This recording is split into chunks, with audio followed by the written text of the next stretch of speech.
మెల్లగా అది హ్యాండిల్ ని పట్టుకుని బయటకు లాగింది. హ్యాండిల్ తో పాటు ఆయుధం కూడా శవం శరీరంలో నుండి బయటకొచ్చింది. ఆయుధం చుట్టూ ఎన్నో త్రిభుజాకారపు గుర్తులు ఉండడం చూశాడు ధ్రువ. ఆ గుర్తులు చాలా విచిత్రంగా కనిపించాయి. ఆయుధం చుట్టూ కొన్ని మెరుపులు మెరుస్తూ ఉన్నాయి. లెక్కలేనన్ని ఏంజల్స్ ఆయుధం మీద డాన్స్ వేస్తున్నట్టు అనిపించింది. ఆ తర్వాత ఆ ఆయుధంలో నుండి మెరుపులు గాల్లోకి దూసుకుపోయాయి. అవి ఎంతో దృఢంగా ఉండడం వల్ల ధ్రువ వాటిని తప్పించుకోవడానికి ఆ డెడ్ బాడీ నుండి దూరంగా పరుగులు తీశాడు. అతనితో పాటు రక్తమృగం కూడా వెనక్కి పరుగులు తీసింది. దానికి కళ్ళల్లో ఉత్సాహం కొట్టొచ్చినట్టు కనిపిస్తోంది.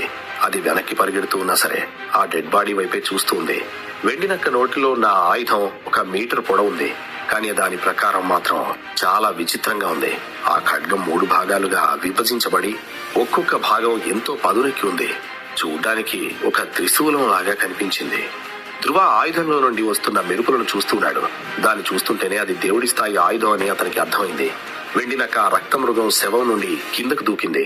తర్వాత నోట్లో పెట్టుకున్న ఆయుధాన్ని నేల మీద పడేసింది. కాసేపటి తర్వాత అది తిరిగి తన పాత రూపంలో